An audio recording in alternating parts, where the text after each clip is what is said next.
Hi, everybody. I want to talk about harassment, not just workplace harassment, but harassment in general, and how we need to nip it in the bud and stop it before it gets out of it, before it even starts. And it's uncomfortable because when you're dealing with old white men, they'll say, "Oh, he's just harmless. He made a harmless comment. He didn't mean anything. Oh, he couldn't touch it. He wouldn't hurt a fly."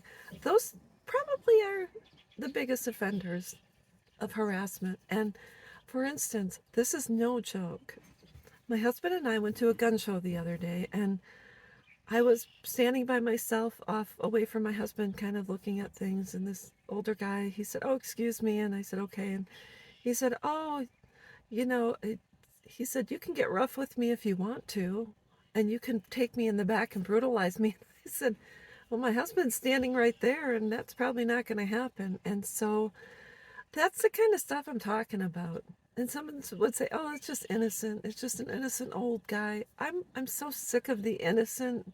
He's harmless. He didn't mean anything by it. He can't even perform anymore. I'm so sick of it because the problem is, had my husband heard him say that, my husband always says he'd give him free dental work, and I'm just tired of it. I shouldn't need to have a husband or be married for a guy not to say something inappropriate to me. Even at the VA, there are no big signs on the walls that say don't harass anyone. Harassment means telling someone she's cute or telling her to smile.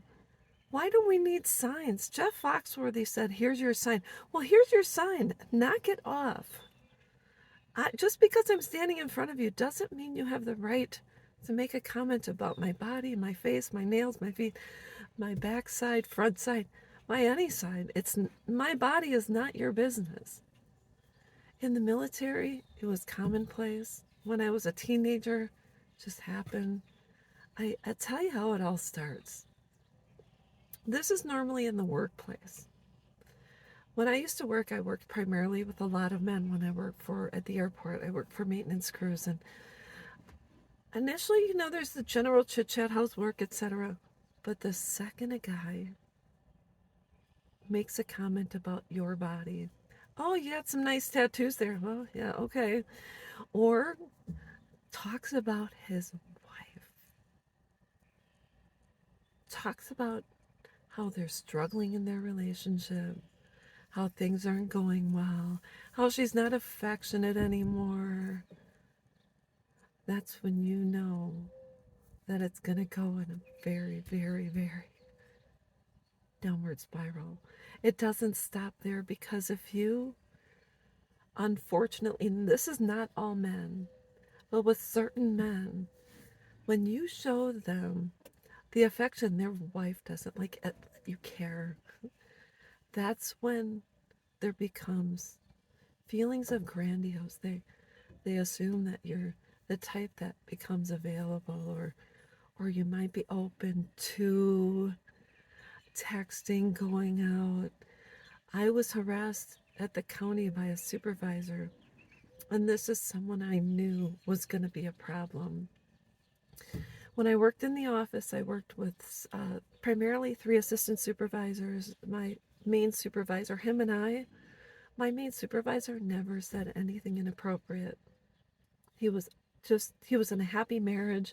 We were together. He was just on the up and up. He would never, from what I remember, he never said anything inappropriate. But then we had other supervisors, couple that would, this one in particular, he kind of, we were friends and we discussed things, and it never pushed the envelope. But then they hired another guy in who pushed the envelope, and of course all the supervisors had my cell phone number because there'd be text messages going back and forth about work because they'd be out in the field, and first comment he made to me was, "Oh, you got great tattoos." And well, where are they? It's, when it's gonna happen. Red flag. So I'm just saying, I don't want to hear about it anymore. I don't want to talk about my body. I don't want to talk about what I'm wearing, how I look. I'm here to do a fucking job. I'm using my mind, and I'm typing, or I'm doing something else. But everything else is off limits. It should be, we shouldn't have to have signs at the VA to say, hey, don't say these things. It's inappropriate. Don't, don't do that. If a girl's not showing interest in you, please leave her alone. I know in previous video I talked about cussing. Sometimes it's necessary. Hardly ever do it, but once in a while it happens. So anyways, that's all I wanted to talk about. Keep your, I don't, it's one thing to be stared at, but take a look and stop. Don't, and before something comes out of your mouth, don't don't say it. If it's something you wouldn't want said to your grandma, your wife, your mom, your daughter, your granddaughter, don't say it to me. That's how you gauge it. I don't care if it's a good old boys club or he's old or it's, harmless. It's not harmless to me. Leave me alone. Let's talk about work. Other than that, that's it. I'll talk with you later. Bye-bye.